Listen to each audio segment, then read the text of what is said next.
estamos en la aeronáutica, pasamos en algún momento. Todos los que hacemos parte de este sistema, pasamos en el génesis de nuestra actividad o durante la actividad o antes de retirarnos por un centro de entrenamiento. Y algunos, quizás, terminaremos trabajando y compartiendo la actividad en un centro de entrenamiento. Y llegaremos juntos a algunas conclusiones sobre este principio, sobre esta filosofía que se convierte ya hoy en día a nivel latinoamericano y que ya está generando en algunos países reacciones interesantes, el fundamento de la integralidad. Bien. Como dinámica del ejercicio, Ricardo, pues si algún participante tiene alguna inquietud, algún aporte, alguna pregunta, pues en el momento en que vayamos desarrollando el tema, lo resolvemos, lo compartimos, para no dejar y acumular al final del tiempo preguntas que vayan en retroceso, sino que vamos aclarando el tema paso a paso. Hale y Hoyden establecieron, y bien conocido por nosotros en el documento 9859 de la OASI, Fundamentos de la Seguridad Operacional, establecieron 3 eras de evolución del pensamiento en materia de la seguridad. Esta evolución obedece a una intención, a un objetivo que se ha planteado la actividad aérea, que es desplazar una aeronave de un punto A a un punto B de manera segura. Algunos me han aportado el hecho de que el objetivo real de cualquier empresa aeronáutica pues es financiero. Pues por supuesto que sí, eso está contemplado en las necesidades de gestión de la seguridad operacional en consideración a los estereotipos, en donde decimos que todos los objetivos de cualquier empresa obviamente son objetivos financieros. Y por eso está ese dilema gerencial de la homeostasis entre la producción y la protección. Alejándonos de ese concepto, sin desconocerlo, es importante tener en cuenta que la actividad aérea es desplazar un aparato aéreo de un punto A a un punto B de manera segura. Y esa parte de manera segura convierte, por ejemplo, la navegación en una ciencia, no solamente en una teoría. Es una ciencia que se fundamenta en el ensayo y el error. Y esa ciencia que nos obliga a cumplir esta actividad de manera segura, según Hale y Hoyden, en los años 1998, han visualizado 3 eras puntuales. La era de los factores tecnológicos, desde los 1900 hasta los 40, la era de los factores humanos, que empieza a ser ya visible, medible desde antes, pero visible ya después de los 50, hasta los 90. Y en los años 90 estamos hablando de los factores organizacionales o la seguridad operacional. Y ahí es donde la literatura, donde el vocabulario tiene que tener mucho cuidado y nosotros tenemos que, como parte del sistema, ser muy cuidadosos de no dejar pasar las eras a nivel simplemente en vocabulario, en términos, definiciones. Hay que tener una clara conciencia de esa evolución, de por qué la seguridad operacional se consideran factores organizacionales. ¿Dónde quedó la seguridad aérea? Por ejemplo. Y eso es importante. Porque los cambios no pueden ser una moda, no pueden ser como... el gran avance no puede ser la traducción de las definiciones. El gran avance es la asimilación de los contenidos. Entonces es importante entender que, entre otras cosas, estas eras que nos proponen o que definen Hale y Hoyden en los 90, casi en el 2000, pues nos demuestran una línea de tiempo. Desde los 1900, aunque el sueño de volar y el vuelo empieza con los aerostatos por allá en los 1800, ¿no? Pero estamos hablando de aerodinos, aparatos aéreos ya que empiezan como un emprendimiento, no con los hermanos Wright, sino aquí, en Latinoamérica, en Brasil, con Santos Dumont. Y luego de ser un emprendimiento pasa a ser una estrategia militar en los 40 y luego pasa a ser una industria en los 50, 70 y hoy en día un sistema. Esa línea de tiempo está bien planteada. Y es una línea de tiempo que ha planteado no solamente una cronología, sino una evolución también en los conceptos. Helen Hoyden nos dicen que si usted pretendía desplazarse de manera segura en un principio, todos los esfuerzos fueron encaminados a los avances tecnológicos y tiene sentido, porque es que en un principio se consideraba que los aparatos aéreos se accidentaban o tenían eventos, pues básicamente por ellos mismos, ¿no? Por los materiales, por los sistemas, por los componentes, etcétera. Y ahí en ese momento solamente se necesitaba un aguerrido hombre, piloto, con un aguerrido mecánico, investigando a ver cómo cambiaba una hélice de manera a componentes más resistentes o llantas o cables de bicicleta para hacer guayas un poquito más resistentes a las fuerzas aerodinámicas. Y eran dos personas básicamente las involucradas en esa actividad.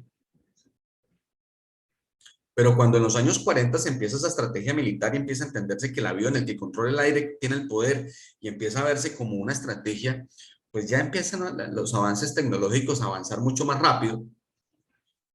Pero Helen Hoyden dicen y manifiestan que cuando se hace una medición de la probabilidad del accidente o del evento de seguridad, pues esa probabilidad no disminuyó realmente.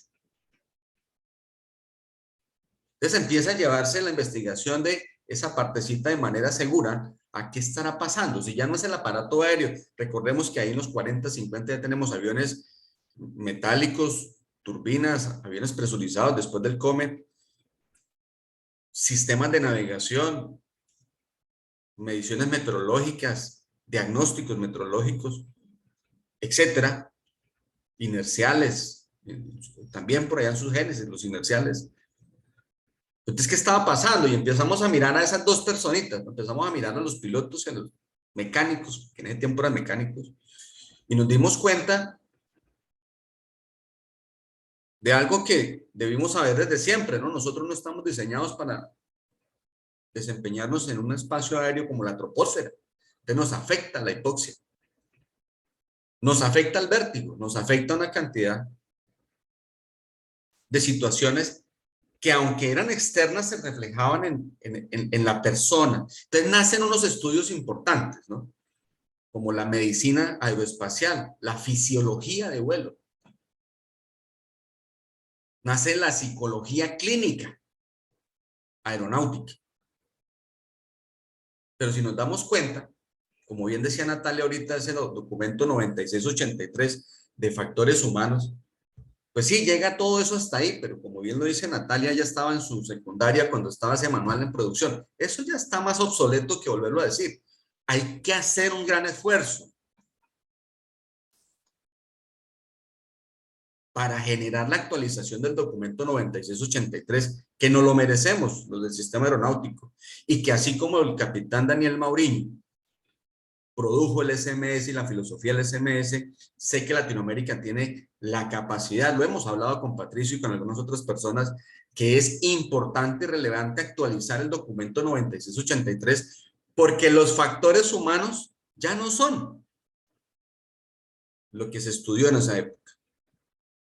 Ya no son lo contenido en el 9683 que se quedó en el modelo Shell y en el CRM se quedaron por allá.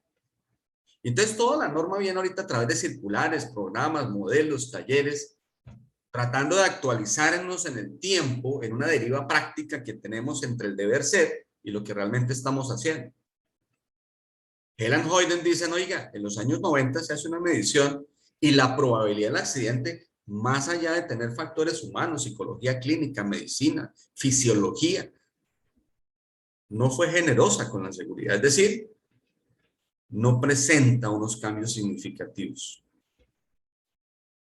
Y algunos piensan que ese famoso accidente, los Everglades del TriStar, que dio nacimiento al CRM, distribución de cargas laborales, pilot flying, pilot not flying, pues fue la última evolución en factores humanos. Pero no es cierto.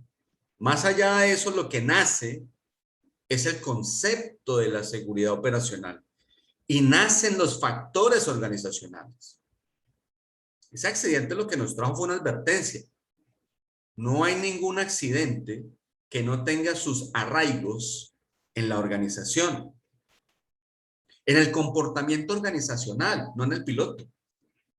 Claro, y el CRM había avanzado porque ya no solamente tenemos aviones con pilotos y técnicos, sino también tenemos TCPs o los crew members, que son los tripulantes de la cabina de pasajeros. Y por supuesto, tenemos ingenieros de vuelo y otra cantidad de personas trabajando. Ya tenemos psicólogos, médicos, aeronáuticos, una cantidad de personas para que la actividad sea de manera segura. Cuando se dan las mediciones en los años 90, que es una etapa interesante. Ahorita escuchaba una pregunta que decía, oiga, ¿qué hacemos los jóvenes con los viejos y los viejos con los jóvenes? Porque aquí hay como esa agua salubre cuando se encuentra el río con el mar. Hay una combinación de olores y sabores que todavía no podemos entender. Efectivamente, celebro esas preguntas porque visualizan que en muy corto tiempo, como lo vemos aquí en esta gráfica propuesta por nuestros científicos Helen Hoyden, en muy corto tiempo ha habido un cambio radical en la aeronáutica. Y en ese corto tiempo, que algunos no vivimos todavía, porque esa deriva práctica entre el deber ser y lo que estamos haciendo, en este momento está calculada entre 30 y 40 años. Es decir, si nosotros vemos el programa ALAR, modelo TEM, que son de los años 70, todavía hoy en día no están ni normatizados para la mayoría de la aviación, ni mucho menos incluidos como programas de entrenamiento. Porque como bien lo decíamos también esta mañana, se lo escuchaba el doctor Jonathan, las organizaciones hacen lo que necesitan exclusivamente hacer porque está tipificado en la norma. Más allá de eso es un gasto, es un costo. Más allá de eso, aparentemente es innecesario. Entonces esa deriva práctica, que no nace para el 787 o para el Airbus 380, sino para la aeronáutica, es de 30 y 40 años. Luego, algunos todavía vivimos y convivimos con los factores humanos. Y he ahí la razón de por qué muchas competencias no han alcanzado los estándares del sistema. Pero lo interesante de Helen Hoyden cuando determina estas tres eras, como ya lo dije, tipificadas en el 96-89, lo interesante es cómo ha evolucionado la necesidad de las competencias del personal para poderse desempeñar en nuestro sistema. Si en un principio el problema era el avión, necesitábamos unas competencias específicas. Si luego ya no era el avión, entonces las competencias cambiaban. Y si luego tampoco es el factor humano, ¿cuáles son las competencias de hoy en día? Entonces nace una gráfica que me parece interesante. Y es que, posterior a esto, ¿cuál es el enfoque en las habilidades o competencias del personal? Entonces, hablando desde los 1900, tendríamos que decir que las habilidades eran puramente técnicas. Es decir, necesitábamos una persona, un piloto, ¿cierto? Que tuviera una capacidad de control de un aparato aéreo en tres ejes, pero también era el meteorólogo, ¿no? Era el aerodinámico, era el ingeniero, era el controlador de vuelo. Es decir, esa persona necesitaba unas habilidades técnicas muy claras. Pero cuando nace el piloto automático y los sistemas automáticos de navegación y todas estas cosas, pues ya obviamente esas competencias, esas habilidades migran. ¿Y migran a qué?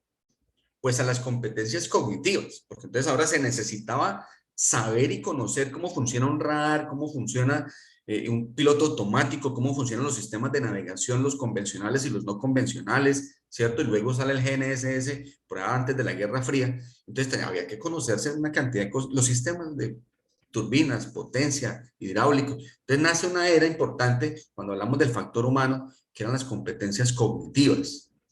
Entonces ahí están los exámenes de memoria, ¿no? Había que saberse todo de memoria. Un buen piloto era el que se sabía todo y un buen técnico es el que sabe todo de memoria. Anteriormente no era necesario, era simplemente lo que yo puedo coordinar y controlar de manera técnica mecánica. habilidades en coordinación, por ejemplo. Pero como lo vimos en Helen Hoyden, ni la tecnología ni el factor humano demostraron la eficiencia que se buscaba en la probabilidad de los riesgos. Asimismo, tampoco las habilidades técnicas y las cognitivas demostraron ser eficientes en la gestión del riesgo. Y para muchos que nacieron después de los 90, muchos, que las generaciones que ya no son nuevas, las generaciones nuevas son de los 2000 para adelante, que están ahorita empezando ya su operación aérea, pero los 90 y algunos que estamos antes de los, ha sido una cosa incomprensible cómo es que llegamos a las competencias actitudinales. De hecho, ni siquiera hay registros válidos hasta ahora que se habla del principio y la integralidad. No integridad, porque la integridad es un valor.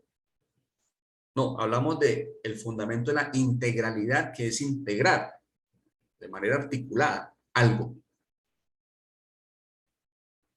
Por eso se vuelve un deber ser, la integralidad, que es desconocida para muchísimos, por no conceptuar de manera fundamentada las competencias actitudinales dentro de la gestión, no solamente del riesgo, de cualquier gestión. Hablemos de gestión de calidad, gestión de procesos. Y ahí tenemos una cosa bien importante, porque no son mis palabras como muchos de los compañeros conferencistas han planteado. No se trata de lo que exponga Pablo, Miguel o Jimena, sino de lo que nos dice el sistema. Y el sistema nos dice, de acuerdo a la casuística, en este caso de Aviation Safety Network, para aerolíneas, empresas de aviación regular, que es precisamente después de los años 90 que se muestra una tendencia, no una estadística, sino una tendencia de disminución de la probabilidad de los eventos. Si vemos desde los años 40 hasta los 90, es decir, esas competencias técnicas y cognitivas, esas fuerzas orientadas hacia el factor humano específicamente no dieron resultado, pero cuando se incluyen las competencias actitudinales, cuando migramos a lo organizacional, es decir, para los que de pronto no comprendemos todavía el concepto, hacia las empresas, ¿no? Hacia los procesos organizacionales, cuando empezamos a pensar más allá del ser humano y el factor humano como individuo, sino como parte de un sistema, ahí empieza a darse un rendimiento en la gestión del riesgo. Qué interesante. Cuando migra el concepto de la industria aérea al sistema aeronáutico, cuando migramos de trabajar a gestionar, cuando migramos del factor humano al factor organizacional, se mitiga la probabilidad de un evento. Demostrado por la casuística, no demostrado por conferencias, o sea, por los hechos. Y los hechos dicen que hoy en día tenemos un evento de seguridad en las aerolíneas comerciales, y ahorita me voy a dar un espacio para explicar por qué ahí. Un evento por cada 3.000 casi operaciones, despegues. La meta es, como decía Patricio, ojalá tener uno cada 8.000 y seguiremos creciendo en la meta. Pero por fin se muestra una tendencia. ¿Por qué en las aerolíneas? ¿Por qué en la aviación regular de itinerario? Caso curioso e interesante es porque también en los 90s nacen los sistemas de gestión, no del riesgo, aunque la del riesgo es una más, el SMS, años 90. Pero también nace la certificación OSHAS, BARS, SBAO, Airspace 9001 o Aviation Standards 9001. Y nacen sistemas de gestión que obligan a pensar de manera sistémica y organizacional, que nos hacen caer en cuenta que lo que haga un contador financiero en una empresa afecta al piloto, pero que él no lo sabía. Ese accidente del Everglades, que también se llama el $1 crash, evidencia cómo una recepcionista puede ser parte de un evento que termina accidentando un avión. El lenguaje técnico desconocido por el de compras afecta las prioridades de mantenimiento. Eso no lo sabíamos. Pues no se había evidenciado de esa manera, no se había medido. Luego es bien interesante entender como sistema a las empresas y cambia el concepto de organización. ¿Y cuándo cambia? Cuando en los años 90 se empiezan los sistemas de gestión de calidad. Ajeno al 95% de las empresas operadoras de aviación de hoy. ¿Por qué? Porque esa es la proporción. Las aerolíneas son más o menos el 5% de la operación aérea de cualquier país. Hablo a nivel latinoamericano, por supuesto. En algunas es menos. Siempre menciono el caso de Argentina. De más de 500 empresas que hay en Argentina, solo 4 o 5 son aviación regular. Hasta hace poquito las estadísticas en Colombia decían que casi que el 80% de la carga de los pasajeros eran transportados en aviones de 4 y 5 pasajeros. AOPA agrupa mayor cantidad de aviones en cualquier país que las aerolíneas. Pero curiosamente pareciese que los sistemas de gestión van direccionados a las aerolíneas y no al grueso de la aviación, y por eso cuando vemos las tortas de la accidentalidad, la gran mayoría, como en el año 2019, en Colombia el 100% de la accidentalidad fue aviación general. Parte de la normativa, parte de la cultura organizacional, parte de la no necesidad de certificar un sistema de gestión hasta que llegó el SMS, que tristemente, como bien lo mencionaban, ahorita hemos hablado mucho de seguridad operacional, pero no hemos hablado mucho de la adherencia. Muchos países han creado la norma. Colombia fue el primero en crear la norma, pero no ha reflejado realmente la adherencia a una cultura. Al nivel esperado, por supuesto. Claro que hay avances significativos. En toda Latinoamérica lo hay. Pero si uno se pusiera a hacer un diagnóstico, diría cuántos de las organizaciones realmente tienen la conciencia, la cultura, la seguridad operacional como una necesidad de comportamiento y cuántos están cumpliendo una norma y cuántos hacen parte de la autoridad aeronáutica desconociendo la filosofía de la seguridad operacional, pero sí la vigilan. Entonces, esto nos lleva a un panorama bien interesante en donde debemos comprendernos como un sistema. Si nos comprendiéramos como un sistema, sabríamos cómo un PA28 afecta al 787. No solamente por la cantidad de motores ni por su velocidad, sino también por el comportamiento de las personas que están volando ambos aviones. ¿Y a qué obedece el comportamiento de las personas? A la adherencia o no de unos aspectos culturales. Es decir, el cómo vivimos nuestro día a día. Alguien decía también, Jonathan decía, y algunas participaciones, debemos ser concordantes con lo que nos dicen que hagamos, lo que hacemos y lo que queremos hacer. Sí, entonces usted es muy bueno en la cabina, pero cuando se va a manejar su carro, pues es otra cultura, ¿no? Realmente entonces no hay una adherencia real de las características en gestión del riesgo.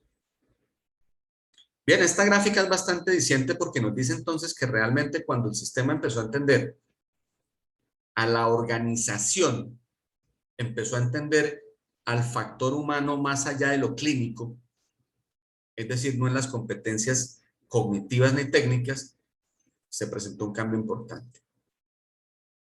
Es decir, se mitigó. La buena noticia es que si hoy en día, ya, pues es decir, esto es de los años 90, ¿sí? Pero si hoy en día, si hacemos un análisis 2020-2021, sin considerar la pandemia, también diríamos que AOPA muestra una mejora en la probabilidad de la accidentalidad. Hace poquito tuve una gran experiencia, después de 34 años de estar trabajando en el sistema, es la primera vez que un piloto de aviación privado, dueño de su avión, dice que manifiesta que le es muy importante ser entrenado en CFIT y en ALAR. Para mí eso es un avance significativo a nivel cultural, porque si nosotros vemos ningún centro de instrucción enseña CFIT y ALAR, porque no está normatizado, no está en la norma. Hace poquito yo hacía un análisis transversal entre los resultados de la autoridad y los resultados en los Standard Performance Indicators del SMS que decían, oiga, las aproximaciones estabilizadas es lo que menos, o desestabilizadas, es lo que menos reportan los centros de instrucción. ¿Será cierto que es que todas las aproximaciones del centro de instrucción son estabilizadas? No, lo que pasa es que no las incluyen. ¿Y por qué se ve eso? Porque cuando uno mira los SPI de las aerolíneas, uno de los elementos que más presenta reporte son aproximaciones desestabilizadas, es decir, que el producto final de un centro de instrucción no es concordante con lo que requiere la aerolínea. Ahí se ve también de manera muy clara esa deriva práctica que existe y por eso es que compañías como Airbus están creando sus propios centros de instrucción y están construyendo su propia cultura a nivel global. Ese es importante. El concepto que nace y que genera de alguna manera resultados en esa tendencia, pues es el concepto del accidente organizacional, también tipificado en el documento 9859 que sale en los 90 también. Y hablamos 90 hace 30 años, ¿no? Más de 30 años. El factor organizacional ya dice es que las organizaciones, más allá de comprar Ground Proximity Warning System y más allá de ponerle inerciales a los aviones y más allá de tener GNSS y una cantidad de cositas, más allá de la tecnología y más allá del procedimiento, tiene que validar el comportamiento organizacional, es decir, las condiciones del lugar de trabajo, la cultura justa de la organización, la comprensión de las condiciones latentes y la interpretación de las defensas. Y todo esto administrado bajo un paquete que se llama los procesos organizacionales. Y cuando hablamos de procesos, estamos hablando de términos muy conocidos en los sistemas de gestión, que diferencian un procedimiento a un proceso. Interesante concepto, porque el proceso nos obliga a trabajar. No me gusta hablar del trabajo en equipo porque esas palabritas, trabajo en equipo, se desgastaron tanto como la palabra seguridad. Pasan de moda, ¿no? Entonces, resulta que para poderles dar realce a las palabras, entonces les cambian el idioma, porque se perdió el sentido de la palabra. Entonces, cuando hablamos de trabajo en equipo, parece que es que pongámonos la camiseta. No, no, no, no, no. Trabajo en equipo es tener la conciencia de cómo una acción mía afecta a la organización y cómo la organización afecta al sistema. ¿Cómo sé yo como contador, como portero, como recepcionista, como instructor, cómo afecto el desempeño final de la organización? Comprender esa interacción es vital. Entonces el trabajo en equipo no es unámonos todos para hacer lo mismo, no, es comprendámonos todos para mitigar la probabilidad o por lo menos que el error cuando es interpretado a tiempo mitiga las consecuencias, la severidad de las consecuencias. Y es este concepto, por eso hoy en día no se investigan accidentes aéreos. Me da mucho pesar con Nat Geo, catástrofes aéreas, porque lo que hoy en día se investiga son los accidentes organizacionales, tipificados también después de los 90 con la filosofía de la seguridad operacional. Y lo que busca una investigación es encontrar cuál fue el proceso organizacional deteriorado, inexistente o equivocado. Porque si usted puede cambiar la tecnología las veces que quiera, pero si el proceso no funciona, con toda la tecnología del mundo, su avión se va a accidentar.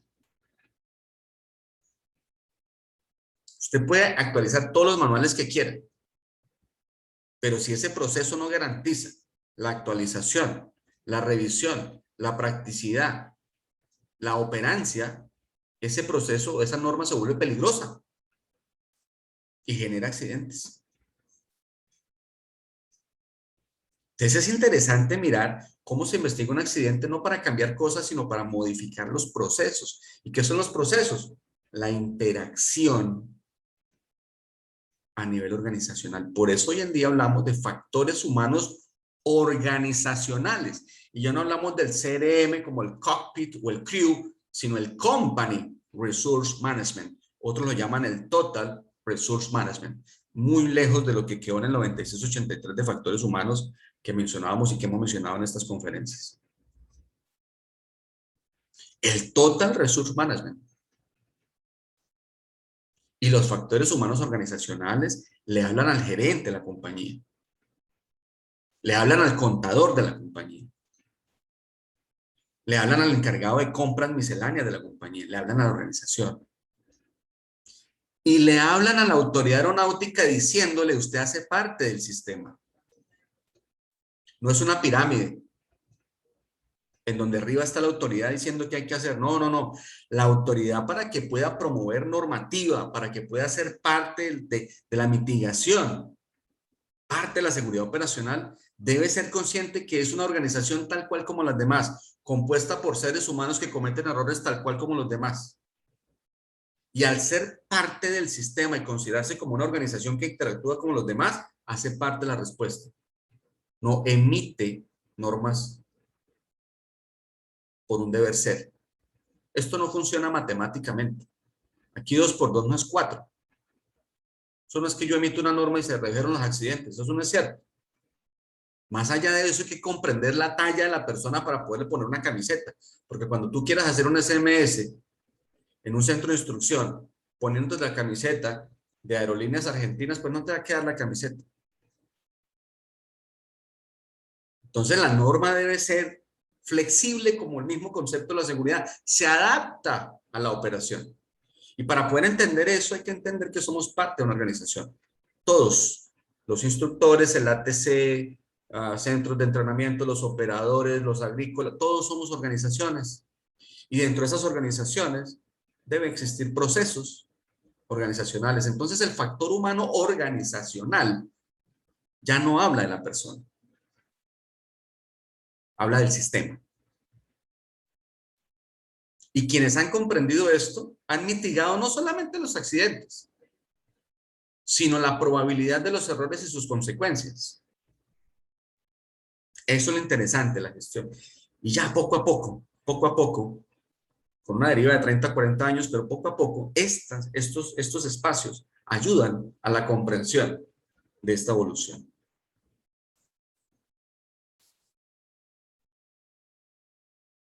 Me parece curioso que esta gráfica que estaba por allá en una presentación, inclusive de FAA, pues muestra claramente cómo lo tecnológico pues ya deja de ser un factor determinante y se habla de lo humano, ¿no?, como un componente importante en la accidentalidad. De hecho, si nosotros nos damos cuenta hoy en día estoy hablando de cuando salen estos conceptos hace 30 años, se dicen dos frases importantes. Los accidentes son inevitables.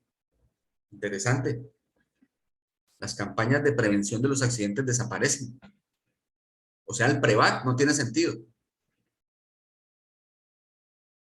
Y dejan de ser evitables cuando se entiende que los accidentes son consecuencia de los errores y se entiende al error como un acto involuntario. Luego es imposible que desaparezcan. La base digo, tiramos la toalla.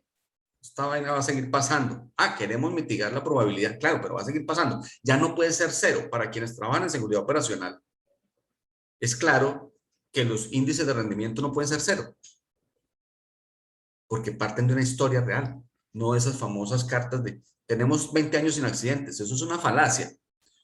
Entonces, la OASI en los 90 dice, mire, esto realmente, al seguir estudiando al ser humano, el factor humano, ya no en lo clínico, sino en lo no técnico, el error va a ser, es algo natural del ser humano. Y el accidente se fundamenta en los errores, luego van a seguir ocurriendo. Eso es una de las conclusiones importantes de la OASI. Y lo otro es que no hay accidente que no esté permeado por la organización. Interesante conclusión. De estos estudios, de estos análisis en los cuales atrevidamente me puse a trabajar hace más de 15 años, considerando desde los años 90 todas estas filosofías, finalmente dejan de ser estudios y postulaciones para convertirse en un principio, en un deber ser, la integralidad. ¿Y qué es la integralidad? La casi obligatoriedad de incluir a las competencias no técnicas en la selección, promoción, entrenamiento y proyección del personal aeronáutico. Ya no seleccionamos personas por sus habilidades técnicas o cognitivas, eso está clarísimo para cualquier empresa. Ya no podemos fundamentar las capacidades de una persona por lo que sabe y hace bien. No es suficiente. Está demostrado. Ya no es suficiente con que una persona sepa. Lo importante es qué hace con ese conocimiento, cómo se comporta, porque hay personas que interpretan el entrenamiento de manera ególatra y creen que el entrenamiento los hace más capaces, entonces asumen más riesgos. Equivocado.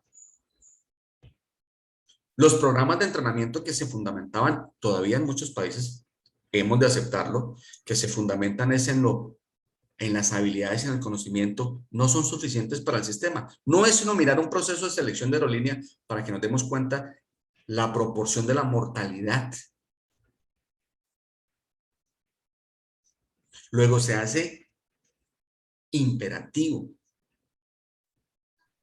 incluir de manera articulada a las competencias no técnicas en todos los procesos de administración del factor humano. A estos son los que se le conoce como el principio de la integralidad. En conclusión sería la integración articulada de las competencias no técnicas en la administración del factor humano.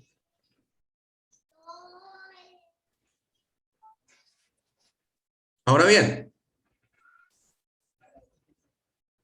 ahí es donde existe y debe existir un matrimonio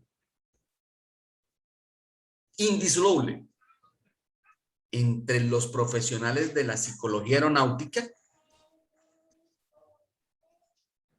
y la operación aérea. Es importantísimo que el psicólogo aeronáutico migre de lo clínico a los conceptos no técnicos, a las competencias no técnicas, a las actitudinales, al comportamiento. Y es importante que el psicólogo aeronáutico se despierte más allá del diagnóstico al acompañamiento, promoción, validación, como lo dice el EBTA, que lo vamos a mirar ahorita, de las tripulaciones de vuelo y más allá a lo organizacional. Esos departamentos de factores humanos no están diseñados solamente para aplicar pruebas clínicas, sino para garantizar la armonización de los procesos organizacionales, que en definitiva deben promover el comportamiento a nivel organizacional con las competencias no técnicas. Por eso es que de alguna manera ustedes verán que hoy en día cuando todo el mundo habla de seguridad operacional van a haber más psicólogos y espero ver muchos más aportando en el well-being, en la salud mental, en los comportamientos y competencias no técnicas descritos en el EBT, pero esto también tiene que ser algo de doble vía. Porque formar competencias no técnicas, inducir entrenamientos que garanticen la resiliencia, no se hace de manera tampoco espontánea. Necesitamos que el psicólogo aeronáutico entre al sistema aeronáutico no por casualidad, sino como consecuencia de un concepto técnico que le permita tener carácter y criterio en la toma de decisiones de los procesos de entrenamiento. Se hace necesario, se hace urgente que las almas mater de la psicología entiendan a la aviación como una especialización, no como un curso. Y se hace importante y relevante que las organizaciones entiendan al profesional en psicología aeronáutica como una herramienta clave en el modelo de entrenamiento y de promoción de las competencias no técnicas.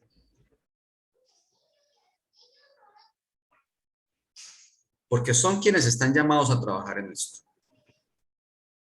No sé si hasta ahora hay alguna pregunta, Ricardo, si hay alguna inquietud o algún aporte para hacer un break pequeñito y poder continuar.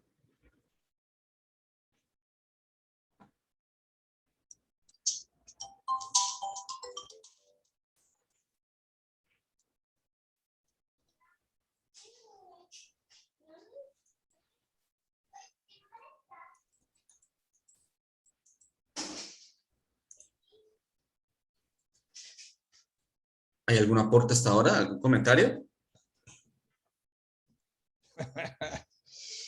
Zoraida escribió, quería saber si hay alguna posibilidad de que nos envíe la grabación. Ah, bueno, eso, perdón, eso yo sí lo podemos hacer, después lo podemos gestionar. Eh, Acá está Juan. En organizaciones hay una máxima que dice que lo que es importante para la cabeza no es importante para los colaboradores. ¿Qué te parece eso? Hay una premisa muy Lo que importante. no es, perdón, lo que no es importante es para la cabeza, no es importante para los colaboradores. Ahí está la aclaración. A mí me parece que es muy bueno. Mira, a mí siempre me han preguntado si es mejor remodelar o construir y todos sabemos que es mucho más económico construir que remodelar. Es mejor tumbar y construir que ponerse a remodelar pared por pared, ventana por ventana. ¿Qué quiero decir con esto? Tenemos que tener un chip de construcción y no de remodelación. El gerente de seguridad operacional de cualquier organización tiene que entrar a hacer una reingeniería organizacional. No puede llegar tímidamente a decir que hay que hacer un o un manual de respuesta para emergencias. No, él tiene que entrar a hacer una reingeniería porque si no se permea la organización, no se hace nada. Terminamos siendo los jefes de seguridad aérea que existían hace mucho tiempo dependiendo de un director de operaciones, o sea, el bajo perfil cumpliendo unas tareas. Eso no tiene sentido. Por eso hoy en día la seguridad operacional es administrada por gerentes. ¿Y a qué voy con esto? Ese gerente de seguridad operacional debe construir una reingeniería a nivel de cualquier empresa o organización de la siguiente manera. Está escrito, lo acabamos de ver en los procesos organizacionales. ¿Cuáles son las condiciones del lugar de trabajo de los empleados? No es la ergonomía, no es lo que nos dice el sistema de gestión de la seguridad y salud en el trabajo o el OSHAS, no. ¿Qué es lo que más afecta al desempeño de las personas? Lo que tienen sus pensamientos y lo que tienen sus sentimientos. A cualquier persona, a cualquier organización, pregúntele qué le afecta más, el calor o que tenga a un familiar en la clínica por COVID. Lo que tenga en sus pensamientos y sus sentimientos afectan más el desempeño de la persona. Y si esto lo llevamos a un sistema, afecta el rendimiento de la organización. Hay que enseñarle a los gerentes de las organizaciones a entender que la seguridad operacional no evita accidentes, que somos asesores financieros de la organización. Le decimos en dónde invertir y cómo optimizar el recurso, porque él tiene que generar dinero. Está tipificado en la filosofía de la seguridad operacional. El gerente tiene el derecho a pensar solamente en producción financiera. Nosotros tenemos que generar producción en gestión del riesgo. Cada cual a lo suyo, pero de manera constructiva. Lo demás son pañitos de agua tibia. A mí me parece muy interesante que se haya creado una norma latinoamericana, el ARS 219, el RAC 219. Me parece muy importante que las empresas tengan unos manuales muy lindos de SMS y nos quedamos en la primera fase. O sea, nos quedamos en el SMS, pero no en la seguridad operacional. No conozco, o más bien conozco un grado muy pequeñito en donde realmente se mide el rendimiento de la seguridad operacional, no el SMS. El SMS es una cantidad de evidencias documentales, pero para nada es la adherencia a una cultura de la seguridad operacional. Entonces, efectivamente, es muy probable que si la seguridad operacional no ha permeado la organización, pues lo que no es importante para el gerente no es importante para nadie. Hay que saber vender la construcción de una cultura organizacional. Y hay que venderla de manera financiera, si no, no funciona.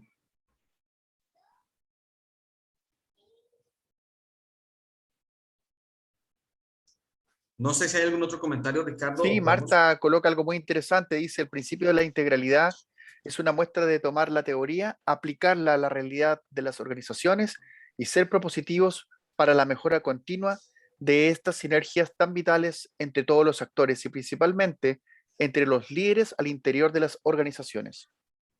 Hay una cosa importante con eso, y gracias Martica, porque es que hay una disyuntiva importante en los procesos de aprendizaje, ¿no? Una cosa es entender algo, otra cosa es comprenderlo y otra cosa es asimilarlo. Nosotros nos hemos quedado hasta lo segundo, de pronto hasta comprender las cosas porque tenemos algún fundamento. Pero la asimilación obedece al comportamiento que se ha orientado de acuerdo a lo que yo comprendí. Es decir, por ahí hay una pregunta muy importante en la lista de chequeo de CFIT producida por Flight Safety que dice, ¿la persona se comporta de acuerdo a cómo lo entrenaron? Qué buena pregunta. ¿Los programas académicos de instrucción y entrenamiento van orientados a moldear comportamientos o solamente conocimiento? ¿O solamente las habilidades técnicas? Por eso es importante. La integralidad dice, debemos incluir dentro de los objetivos las competencias no técnicas en un proceso académico o de entrenamiento. Si no se logra llevar lo teórico a un entrenamiento que modifique las competencias no técnicas, nos estamos quedando en lo cognitivo y en habilidades que ya no son necesarias. Entonces, el principio de la integralidad, por eso dice, tenemos que, bueno, algunas universidades hoy en día hablan de la educación por competencias, que buscan realmente que el comportamiento sea lo que se afecta al final. Y aquí lo vamos a sustentar de una manera muy bien. Así que muchas gracias, Martica, por eso, pero evidentemente eso es lo que dice el principio de la integralidad. Hay que incluir a estas competencias dentro de los objetivos de un programa académico, de un programa de entrenamiento, dentro del perfil deseado y necesitado en las personas que se desempeñan en la actividad. Y obviamente, si esto se lleva a nivel organizacional, esa es la real filosofía de lo que hoy en día se llama el EBTA y obviamente la seguridad operacional como cultura, que es básicamente los comportamientos. No sé si hay algo más, Ricardo, podemos... Eso por ahora sería todo. Ah, bueno, Muchas aquí gracias. puso Fernando Ruiz. Dicen, existen estamentos externos que supervisan la seguridad operacional en todos los procesos, viéndolo desde un punto de vista fuera de la organización misma. ¿Cree correcta esta práctica y la posibilidad de todos los operadores aéreos se hagan asesorar? Ah, esa es una pregunta bien interesante. ¿Quién la plantea, Ricardo? Qué pena contigo. Fernando Ruiz, un saludo para Fernando también ahí, de acá desde Chile. Fernando Ruiz es de Chile. Sí, Bueno, muy bien, Fernando. Muchas gracias por esa pregunta. Tu pregunta tiene dos connotaciones interesantes. Una es ¿Tú el ya se cansó de SM... jugar o qué, mi amor? ¿Perdón? ahí se activó parece un micrófono Bueno, accidentalmente. Fernando, te quiero comentar lo siguiente. En un principio, las autoridades aeronáuticas se equivocaron cuando plantearon que no era necesaria la asesoría para la implementación de un SMS. Eso no es cierto. Si tú ves un sistema de gestión de calidad, cualquier sistema de gestión de calidad mantiene asesorías permanentes y auditorías externas. Hablemos de OSHA, Seguridad y Salud en el Trabajo, hablemos de un sistema de aseguramiento de la calidad documental, siempre hay auditorías externas porque la visita ve el vaso roto que nosotros no vemos en lo cotidiano. Pero ojo, esa auditoría y esa visita, esa mejora continua es a los procesos organizacionales que tenga la organización dentro de un sistema de gestión de calidad. SMS, Safety Management System, es el sistema de gestión de la calidad de los procesos organizacionales, es decir, de cómo estamos administrando la política de la seguridad operacional. En ese sentido y en ese único y exclusivo sentido, es necesaria la mejora continua, es necesaria la asesoría externa, pero yo no he tocado la seguridad operacional como cultura. Es ilógico que un externo me venga a decir cómo me comporto cuando las características culturales de mi organización son propias. Eso es como si yo consiguiera, eso es la antítesis de la riqueza cultural. Eso es como si yo tuviera un asesor externo para a mí en Chile decirme cómo hacer un asado cuando el asado es un aspecto cultural propio. Entonces, un asesor cultural, o sea, la seguridad operacional, no tiene sentido a menos que esté encauzada dentro del SMS, que significa la estandarización de procesos y procedimientos. Recordemos que la cultura de la seguridad operacional nace como una respuesta a la gran problemática de la multiculturalidad. Entonces, las evidencias del SMS pueden ser orientadas y auditadas. La cultura organizacional es propia, pero debe obedecer a unos estándares del sistema. Entonces, hay que tener mucho cuidado en que yo en mi centro de instrucción quiera comportarme como Bianca. No, no tiene sentido. Hay unos aspectos culturales inherentes a Bianca y hay unos aspectos culturales inherentes a un centro de instrucción. Mire, yo conozco esto y lo mencionamos hace poquito. Hay centros de instrucción que dicen, bueno, como nuestros alumnos van a ser para la aerolínea, entonces traigámonos al piloto de Airbus 380 como director de operaciones. Eso no funciona. No funciona. Porque hay unos aspectos culturales inherentes a la aerolínea y otros al centro de instrucción. No funciona. Lo que sí funciona son los estándares de gestión de calidad de los propios procesos de un centro de instrucción y los propios procesos de una aerolínea. No sé, Fernando, si me hago entender con la explicación.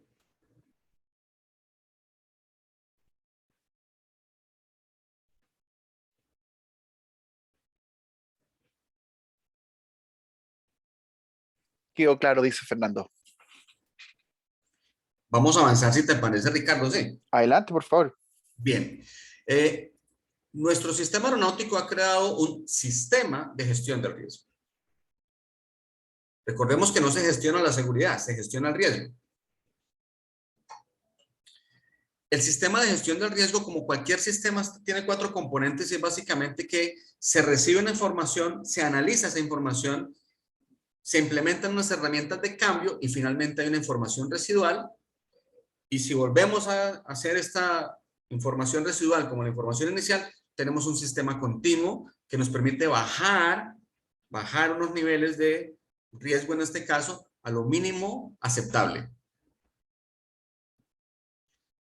Bien, en el sistema general de gestión del riesgo se entiende que la organización es alimentada por la identificación de peligros a nivel general, es analizada por un grupo soporte, llámese un grupo Safety Action Group o gestores de seguridad o analistas de riesgo, estableciendo unos índices de tolerancia y luego se implementan unas herramientas de cambio. Esas herramientas son defensas, consideradas 3 por la filosofía, pero por los programas son 4. Es decir, la filosofía dice que las defensas del sistema son entrenamiento, tecnología y reglamentos, pero si uno ve los programas especiales de gestión del riesgo, hablan de la supervisión también como una defensa importante.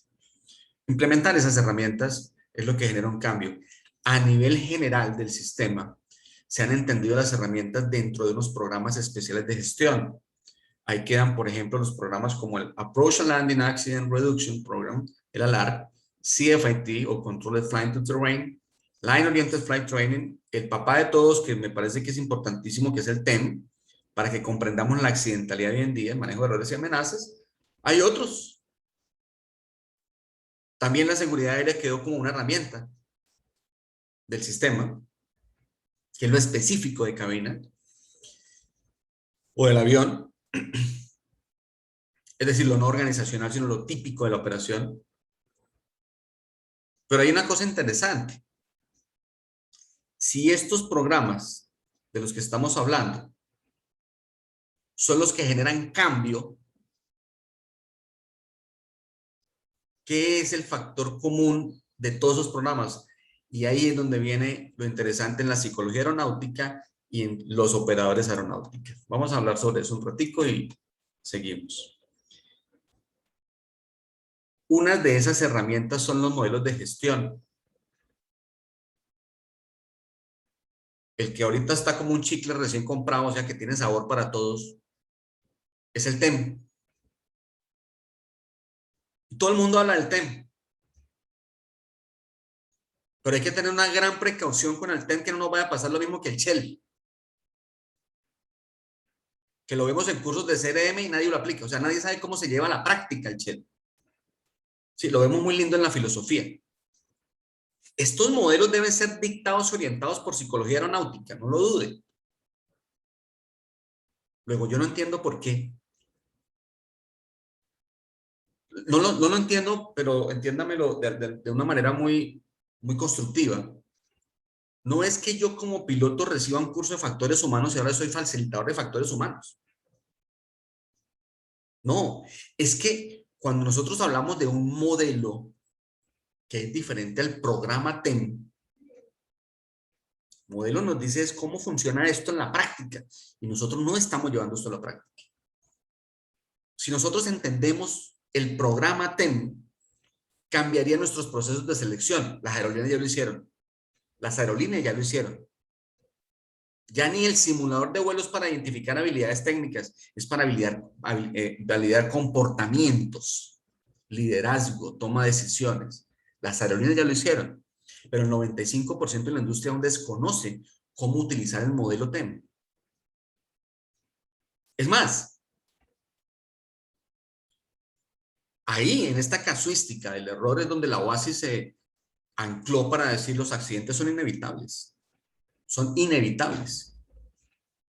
Si cualquiera que lea la definición de seguridad operacional que dice que es un estado, es una condición, un estado como la homeostasis, en el que el riesgo de lesiones a las personas se disminuye o se mantiene en un nivel aceptable, y dice cómo, ¿no? Por medio de un proceso continuo de identificación de peligros y gestión del riesgo, en ninguna parte la definición dice que se van a evitar accidentes. La OASI ya dijo, esto no va a pasar. ¿Anclado en qué? En la estadística del modelo TEM, del programa, que dice que todos los accidentes safety tienen como factor determinante el error. 99.99% de los accidentes safety tienen como factor determinante el error. 99.99%. O sea, en acciones involuntarias. Y nos dice muy claramente que se deben modificar 3 estrategias de control del error. Una, el entrenamiento. 2, las listas de verificación. Y 3, los métodos redundantes con que cuenta la organización para mitigar la probabilidad y la severidad de un error, de las consecuencias de un error, perdón.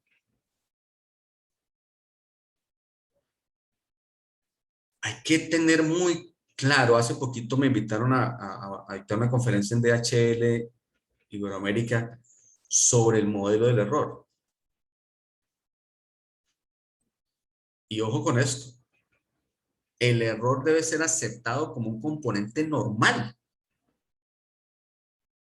en cualquier organización. Pero a nosotros nos enseñaron una cosa diferente, que es a descalificar a las personas por sus errores. Luego, también tenemos errado el objeto del entrenamiento.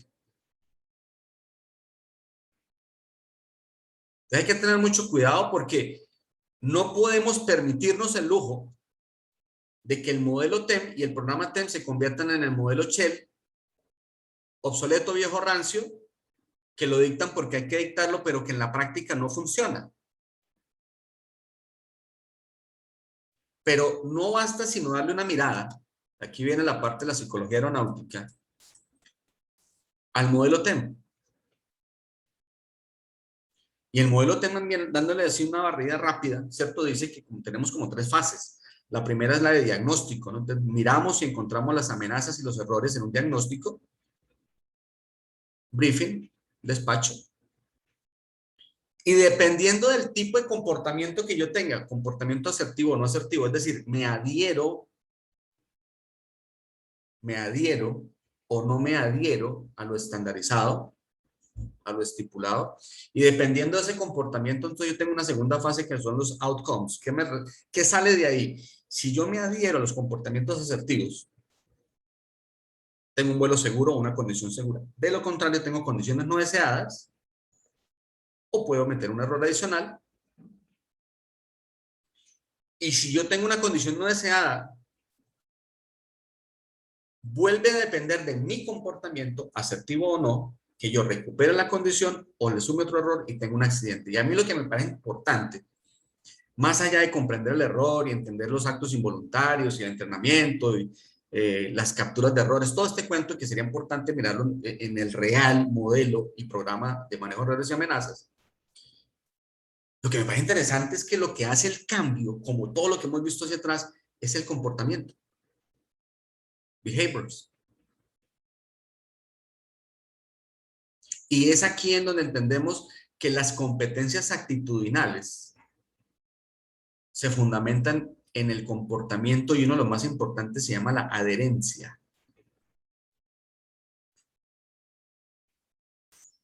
La adherencia como pilar fundamental. Y para podernos orientar hacia la adherencia tenemos que aprender a desaprender. Entender el concepto de la flexibilidad. Si nosotros no podemos meter información nueva en nuestro disco duro, quedamos incompetentes. Porque esto todos los días evoluciona, cambia. El cambio es necesario para que esto crezca. Así que el comportamiento es relevante en el cambio. ¿Y quiénes están llamados a participar en la formación de personal? No en la instrucción de personal. En la formación de personal, los profesionales en psicología aeronáutica. No hay duda de esto. Bienvenidos.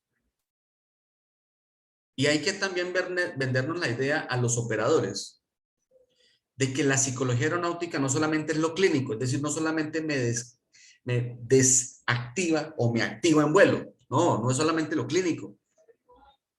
Todos tenemos temores, angustias. Voy a dar un ejemplo muy sencillo. ¿De qué me sirve a mí enseñarle un METAR a un piloto cuando él lo lee muy bien? Quizás lo interprete bien, pero aún tiene miedo de salir a volar porque hay mal tiempo.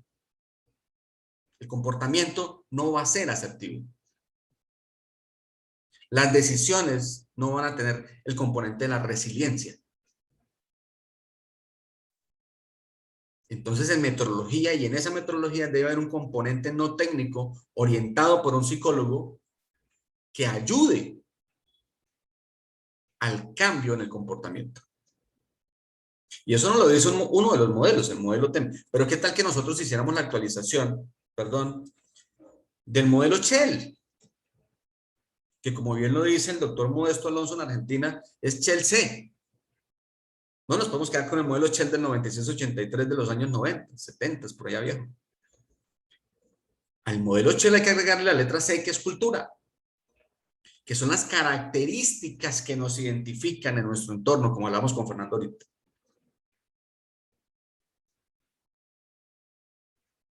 Pero el modelo Shell debe dejar de ser una horita de clase en el curso de CRM para empezar a llevarse a la cabina. Y ahí es donde está el secreto de los psicólogos y el secreto de los que trabajan en seguridad operacional. ¿Cómo lograr validar en el comportamiento que la persona entiende la información,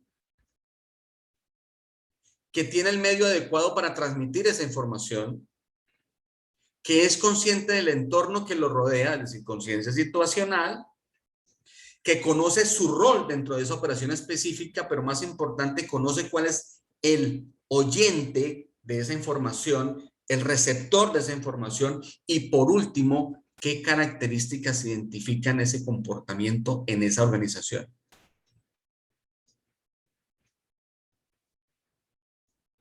Entonces no nos podemos quedar con un concepto por allá, viejísimo, una hora de clase del curso de factores humanos, una hora de clase de CRM, ¿no? O el MRM para técnicos. Sí, no, entonces, pregunta de examen, ¿qué es, no, ¿qué es environment? No, sí, pero venga, Aplíquenlo en un simulador de vuelo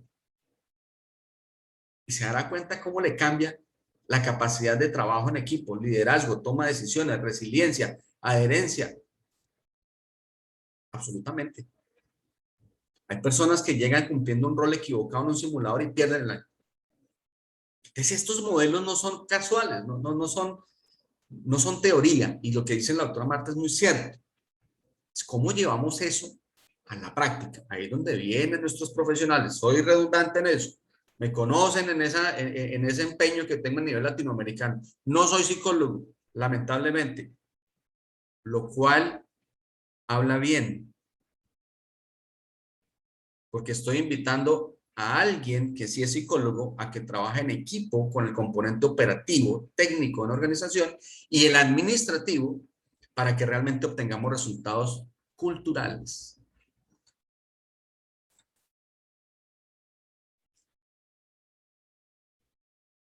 Obviamente, esto ya está escrito. Y está escrito en el EBT. Y quizás lo natural sería entender que en el 95% de las empresas aeronáuticas, que todavía son empresas, no organizaciones, se desconozca el EBT en lo natural. Y estamos de acuerdo en que es parte de la problemática, o más bien es parte de la naturaleza. Porque el EBT lleva 10 años en el mercado, pero si todavía los programas especiales como el TEMA, LAR, CEFIT, llevan 30 y 40 años, aún no los tenemos, pues es natural entender que el EBT quizás todavía no lo comprendamos bien, pero el EBT ya está escrito hace 10 años. Y el EBT, que es el Evidence Based Training, como hablaban ahorita con la doctora Natalia, pues busca una competencia no técnica final, resiliencia. ¿A través de qué? De entrenar, amparado en evidencias en lo que nos ha sucedido, que no está tipificado en los procedimientos normales o anormales o emergencias de un fabricante, sea cual sea el procedimiento, sino lo que llaman los Black Swan o las situaciones no esperadas, entrenar basado en las evidencias para garantizar una resiliencia, porque con esta resiliencia, con este fundamento en la resiliencia, yo puedo tener mejor comunicación, mejor administración, mejor trabajo en equipo, mejor liderazgo, resuelvo mejor los problemas, tengo mejor conciencia situacional y administro las cargas de trabajo. El secreto está en cómo llevar la literatura para obtener resiliencia y no conocimiento. El secreto está en cómo entrar a un elemento entrenador, un device de entrenamiento, un FDT puede ser, pero el aula también nos sirve para eso. Cómo llevar la metodología a casos en los que la resiliencia me permite tomar mejores decisiones con respecto a los factores meteorológicos. Ahí está el secreto y ahí es donde estamos trabajando algunos, y por eso el principio de la integralidad dice de manera muy puntual y muy clara, habrá que modificar los programas de entrenamiento y los centros de instrucción deben dejar de ser centros de instrucción para empezar a ser centros de formación de personal aeronáutico. Y la estrategia está clara.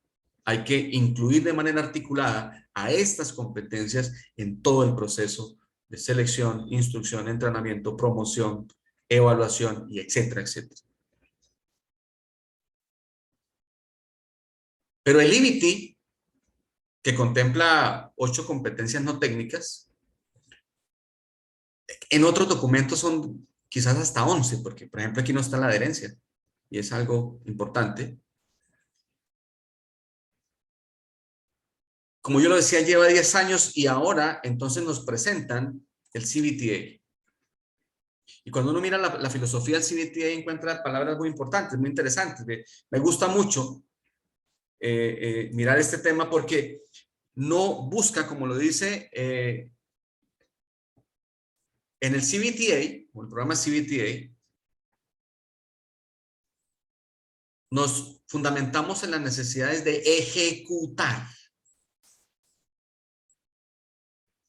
ejecutar algunas tareas definidas y se centran en el estudiante.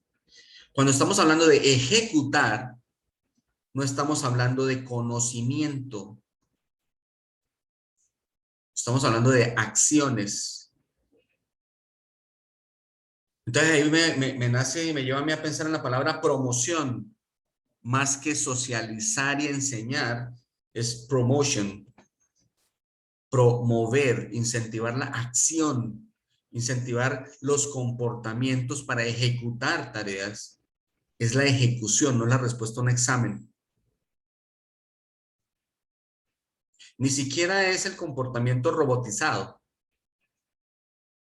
específico, técnico, sino el comportamiento en lo no técnico para cumplir esa actividad. Esa es la filosofía de la validación del entrenamiento basado en competencias. Y dice que se deben identificar esos vacíos que existen entre las competencias existentes y las competencias requeridas. Luego, aquí ya no hablamos de una sola competencia. Entonces estamos hablando, como mencionábamos, de algunas universidades que hablan del entrenamiento por competencias. 3 competencias. Técnicas cognitivas y técnicas, o las que algunos llaman las soft skills.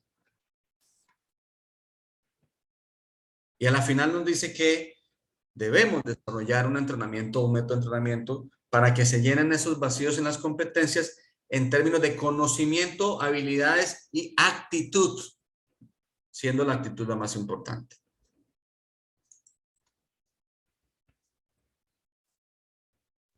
No desconoce las otras, por supuesto. Entonces uno puede tomar decisiones sin conocimiento. Pero el conocimiento no se basa en el entendimiento, sino en la asimilación. ¿De qué? De los fundamentos. Este es un gran resumen de lo que hemos venido hablando a través de personas de mucha importancia como Mónica, como Patricio, donde hablamos de la cultura de la seguridad, etcétera, etcétera, etcétera. De los psicólogos que nos han presentado estas inquietudes de salud mental, obvio, en lo que finalmente puede ser la gestión del riesgo. Así que como conclusiones finales, podemos decir que se hace relevante empezar a migrar desde los factores organizacionales que fueron propuestos en los años 90 y que demostraron la tendencia de disminución de las probabilidades en la accidentalidad, y que la casuística, que básicamente es la medición de los hechos, nos demuestran que pensar de manera organizacional y actuar de manera organizacional dentro de un sistema es lo que ha traído realmente un cambio. Identificar las competencias no técnicas necesarias para el cumplimiento de las actividades, adherirnos a ellas de una manera articulada con las competencias técnicas y cognitivas, es lo que finalmente concluye el principio de la integralidad.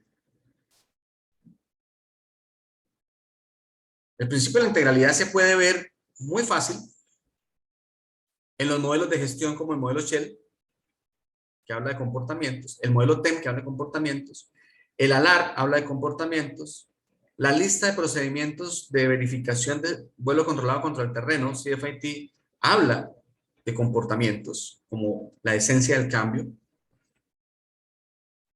y la cultura no se asimila por una clase o una conferencia magistral, sino por la adherencia de comportamientos. Luego, la cultura, la seguridad personal en sí misma es actitud.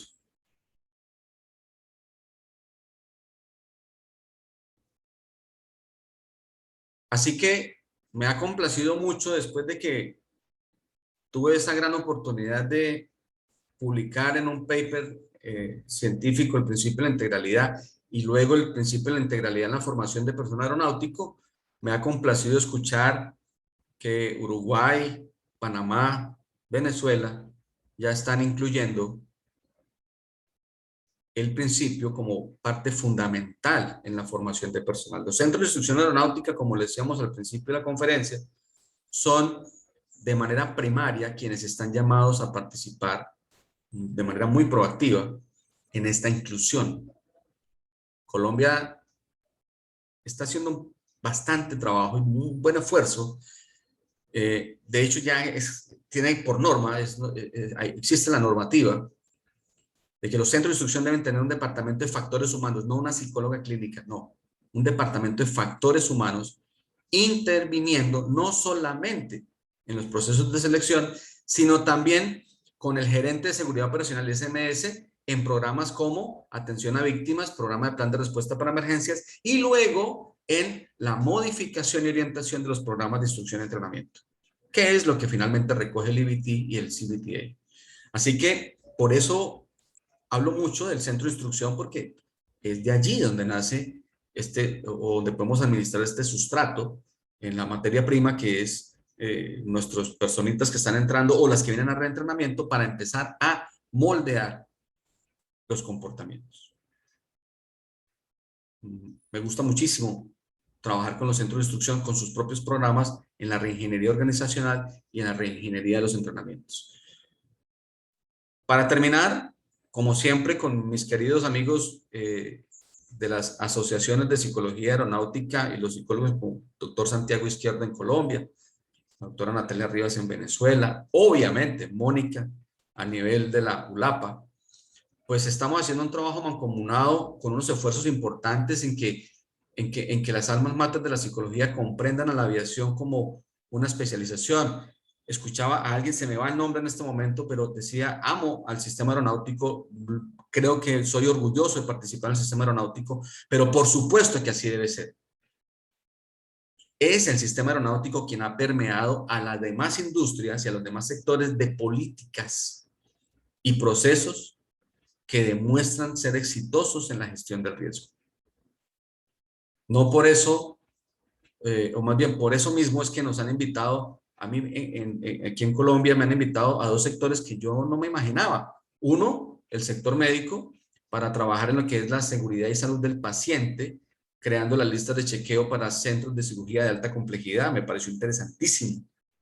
Cuando uno habla, escucha en los noticieros que los políticos se trazaron un plan de rutas, básicamente es un plan de navegación de operaciones aéreas donde dice cómo verificar punto a punto que voy por el camino adecuado. Eso nace el sistema aeronáutico. Cuando el sistema de gestión del riesgo de la Secretaría de Educación, aquí un departamento me invita a dictar una conferencia para los colegios, es porque el sistema de gestión del riesgo que tiene el sistema aeronáutico es indudablemente el que mejores resultados tiene en la probabilidad. Así que, ¿cómo no estar orgulloso de participar en este sistema? Muchas gracias. Quedo abierto a preguntas, comentarios o aportes a través de Ricardo o directamente. Muy amables. No, por supuesto, qué buena exponente tuvimos para el cierre broche de oro este día, viernes, el cierre de este seminario. Quiero pedirle un aplauso, por favor, para Rubén Lesmes por su extraordinaria exposición. Como dice Natalia, ya te voy a leer un refresco, un upgrade, un iOS 1.5 para mantenernos al día, para ir cambiando a lo mejor algunos paradigmas respecto a cómo nos educaron en todos estos modelos y que por supuesto que se van actualizando. Te quiero leer lo que menciona Marta Olaya, dice Rubén, aunque no eres psicólogo, es supremamente valioso el reconocimiento que haces sobre la trascendencia de la participación de los psicólogos para impactar en la cultura. Gracias por eso. Cada vez seremos más en esta misión. Totalmente de acuerdo, dice Santiago. Natalia Rivas dice extraordinaria ponencia, particularmente me abre la mente para todo lo nuevo y la puesta en práctica de los modelos mencionados hoy. Gracias. María Bustamante, excelente. Gracias por excelente ponencia, dice Arturo Salas, que hablaba también sobre el orgullo de pertenecer a esto y que tú destacaste al final. Andrés Miguel Fernández dice muy buena clase. Crover dice gracias por la disertación. Helber, muchas gracias a los organizadores y a quienes compartieron su conocimiento y tiempo con nosotros. Sus ponencias y conceptos nos han enriquecido como personas y profesionales. Gracias y mucho éxito a todos. José, excelente exposición, excelente enseñanza, dicen, y los temas muy interesantes de cada una de las personas que nos brindan sus conocimientos. Iván también menciona, quisiera saber si este seminario se nos entrega algún certificado de asistencia. Bueno, ahí lo vamos a ir viendo, ¿cierto? Después con la lista de asistentes, respecto a la lista de los inscritos, ahí lo podemos gestionar, no hay ningún problema. Felicitarte y bueno, tiene Carolina Rodríguez su manito levantada, así que Carolina, te cedo la palabra. Muchas gracias, Ricardo. Rubén, muchas gracias por la presentación. Hay muchos temas en los que concuerdo y me identifico con los temas que expusiste. Creo que los psicólogos aeronáuticos estamos llamados, como lo dije ayer, a poner en práctica todas esas herramientas que tenemos en diferentes campos, en el organizacional, en el educativo, por supuesto en el clínico, pero integrar todo esto a la industria y entendernos realmente como un sistema sociotécnico complejo. Eso me parece sumamente importante. Quisiera también unirme a algo que dijiste.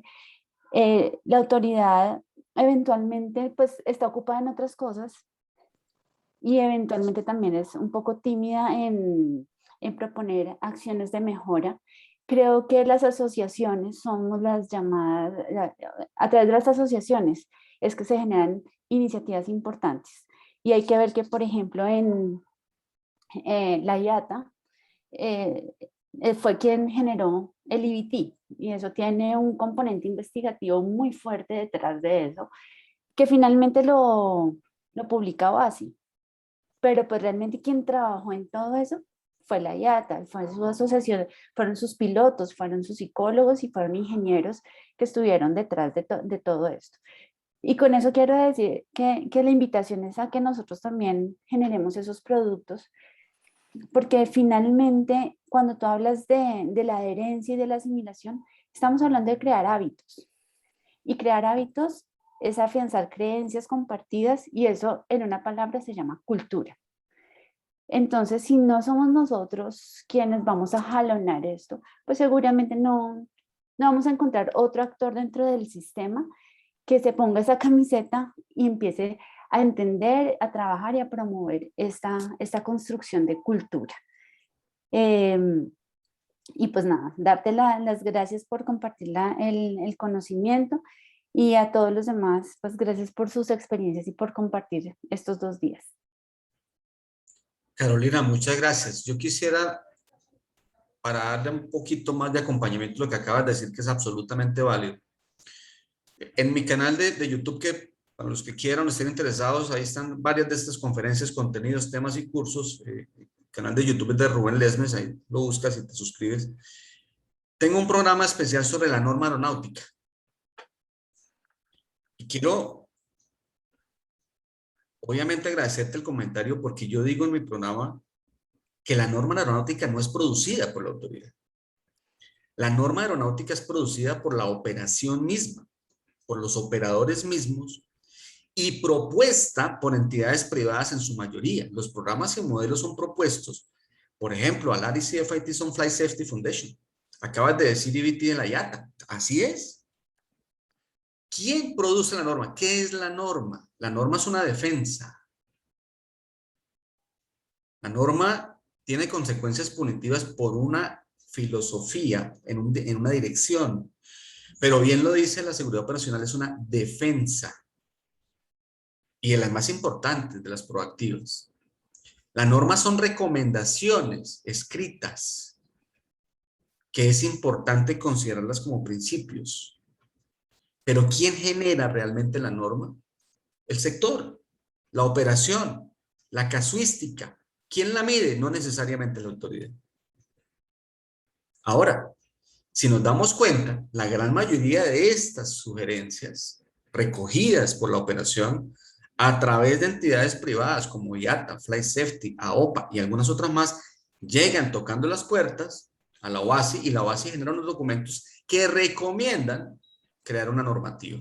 Y finalmente, la autoridad aeronáutica tiene que ser muy humilde y muy democrática al entender que la norma es la operación misma para la cual ellos están orientados a promoverla, a acompañarla y a medirla en sus resultados.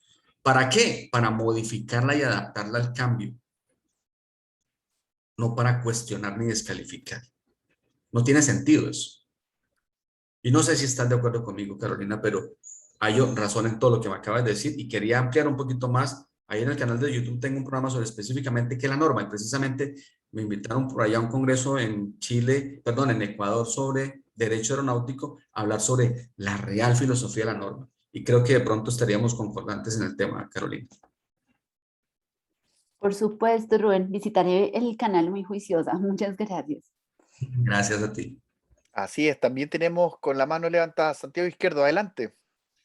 Hola, muy buenos días, casi buenas tardes para todos los presentes.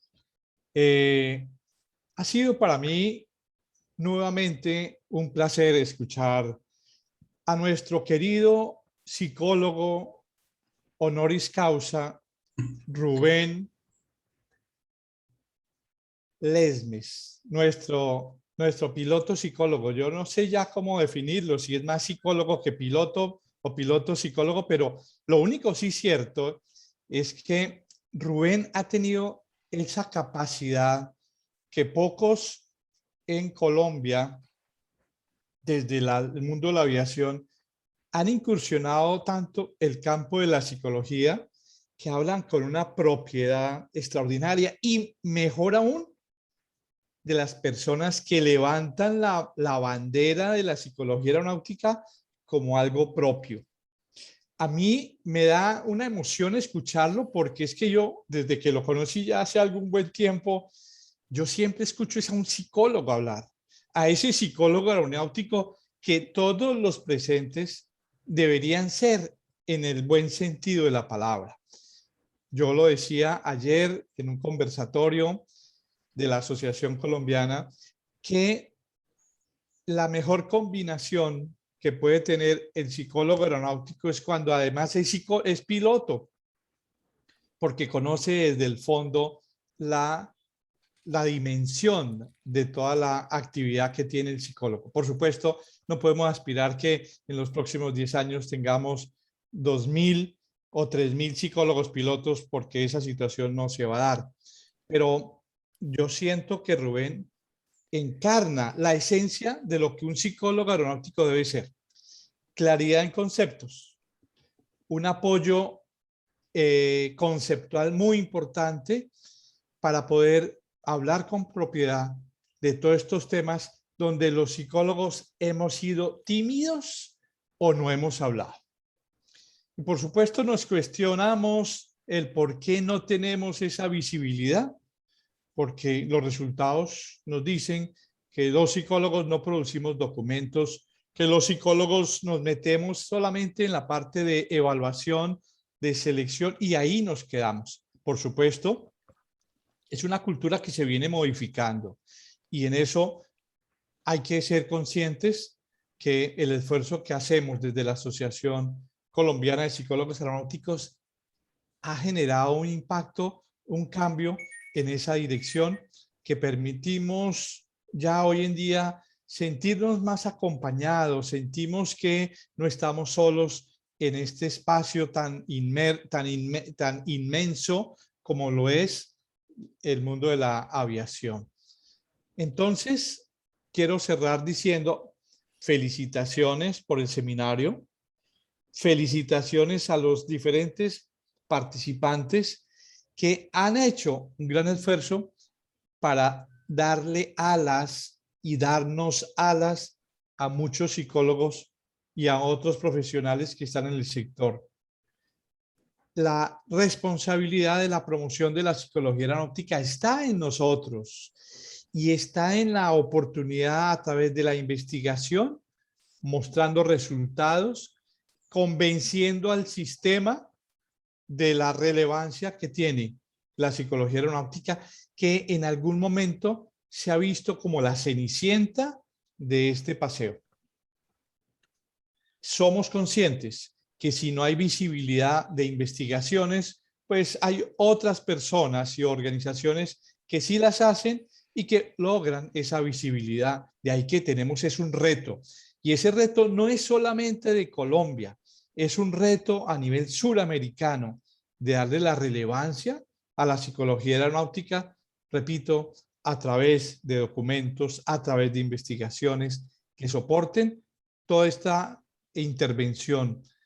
Y al doctor Rubén, por supuesto, si yo fuese decano de una universidad, te aseguro que tú tendrías el título honoris causa en psicología aeronáutica. Y qué bueno que estés en ese plan de desarrollo, que estés en ese plan de compartir tu visión y tus conocimientos en un campo que por supuesto nosotros conocemos, pero que nadie mejor que tú lo transmites de forma coherente, clara, consistente, y por supuesto tu audiencia siempre se queda muda ante todo lo que llegas a decir. No te extrañes por qué no hay tantos o muchísimo más comentarios en el chat. Es que todo el mundo queda absorto, encantado de escuchar tus planteamientos, tu claridad. Al menos me pasa a mí y siento que a muchísimos colegas también. Y me encanta que ha aparecido una niña que en los últimos 2 días me ha encantado, que se llama Carolina. También la veo muy dinámica y qué bueno que ya esté en el proceso de hacer parte de nuestra organización, porque veo que allí hay un diamante en bruto con un potencial increíble de trabajo para poder apoyarnos en todos estos procesos. De manera que gracias a ti, Capi Rubén, y por supuesto a Ricardo y a todos los participantes en este estupendo evento. Gracias por siempre. Gracias, doctor Santiago. El doctor Santiago es el presidente de la Asociación Colombiana de Psicólogos Aeronáuticos, ¿no? Entonces, pues, Excelente. viniendo del doctor Santiago, pues se siente uno que ya, mejor dicho, no quepo en esta camisa. Muchas gracias, doctor. Pronto le daré algunas noticias. Estoy haciendo ya, terminando mi trabajo de investigación en la práctica para crear el primer programa de entrenamiento práctico de la integralidad.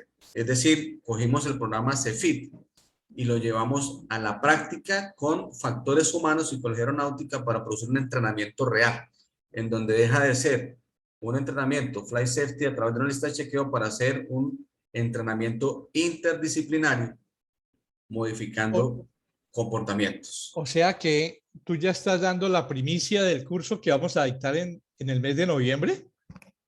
Bueno, pues es parte de lo que vamos a hacer en noviembre. Sí, sí. Muy bien. Una excelente primicia para todos los asistentes. Sí, Muy sí, sí. bien, muy bien. El Capi Rubén está invitado a un curso que vamos a dictar en el mes de noviembre y vamos a tener, por supuesto, el gusto de darle el acompañamiento y la adecuada promoción. De manera que un abrazo muy grande, de verdad. Muchas gracias.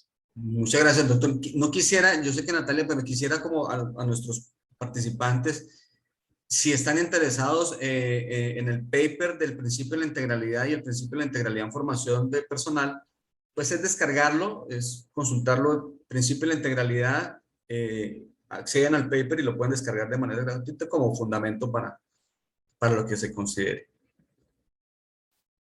Excelente. No, por supuesto, y le podemos además enviar, tenemos sus bases, sus datos, perdón, de la inscripción a este seminario, así que va a estar a disposición Rubén para poder enviarle el link a todos los interesados que quieran descargar. Bueno, hay un montón de comentarios, si tienes tiempo para ir revisándolos también en el chat, Rubén, agradeciendo por tu exposición, agradeciendo también el seminario. Nosotros como Clearway Academy, cuando se nos presentó, como ya dije, esta oportunidad a través de Rubén, fue un sí inmediato y por supuesto porque este tipo de actividad enriquece la aeronáutica y se dijo, Nosotros en aeronáutica tenemos esa particularidad, y no necesariamente porque tiene que ser piloto o tripulante de cabina o despachadores o psicólogo aeronáutico, es algo que se comienza a entrelazar. Y te quiero felicitar a ti, Rubén, por justamente generar este enlace, este vínculo tan fuerte, tan marcado entre lo que es la psicología aeronáutica y la aeronáutica dura, que sería, por ejemplo, la tripulación de mando. Porque justamente representa y personifica la amalgama de estos dos mundos. Así que te te agradezco por todo tu entusiasmo desde ya un inicio de las conversaciones hasta ahora mismo del cierre. Excelente tu exposición, nosotros nos sentimos tremendamente orgullosos, y por supuesto todos los expositores, a Mónica Gómez, a Patricio Cancino, a Marta Olaya, a Jonathan Vindas, a Natalia Rivas, por supuesto tú, Rubén, yo, Ricardo Videla, totalmente agradecido en nombre de todo Clearway, que somos varios los que estamos en esto, no todos se pudieron conectar o están en clase, están en vuelo, etcétera, pero nos sentimos tremendamente agradecidos. También a la Asociación, ¿cierto?, Colombiana de Psicólogo Aeronáutico, a Aviacol, a ALAS, y por supuesto decirles que la plataforma de Clearway va a estar completamente abierta y disponible a todas las personas que quieran aportar. Y Rubén, ojalá seguir también colaborando con tu iniciativa. Cuenta con nosotros. Realmente, insisto, es un honor y estas instancias se tienen que seguir replicando. Me quedo con el mensaje de varios que dicen que esto los engrandece personal y profesionalmente. Y eso es justamente el objetivo de esto, que la aviación siga siendo cada vez más confiable, que siga creciendo, que sigamos siendo un rubro único y que seamos el punto a seguir, la estrella a seguir por otras industrias que en muchas ocasiones se han basado en la confiabilidad de la aeronáutica. Así que agradecerle a todos los que estuvieron presentes, que participaron, esto está hecho para ustedes. Y nuevamente, no sé, me deshago en felicitaciones, Rubén, para ti y para todo tu equipo. Muchas gracias, Ricardo. No sé si de que Natalia había levantado la mano, no sé si quería hacer un aporte. No, estaba aplaudiendo. Ah, Ya, pues. bueno, Pero Ricardo, de verdad que esto es la energía que nos inyectas a los psicólogos aeronáuticos es indiscutible, y que vengan muchas cosas más. así será. Ricardo, muchas gracias a los organizadores, a Viacol, Natalia, esperamos próximo que ABEPSA se una también con los eventos, y obviamente a la Asociación Colombiana de Psicología Aeronáutica y Psicólogos Aeronáuticos, y a Clearway por esa paciencia que nos ha tenido y por ese espacio que nos ha brindado. Muchas gracias, Ricardo, muy amable. Ha sido un gusto. Muchas gracias a todos por su participación. Y bueno, ya iremos subiendo cápsulas y las grabaciones porque esto hay que difundirlo y esto es bueno para todos. Así que seguimos adelante.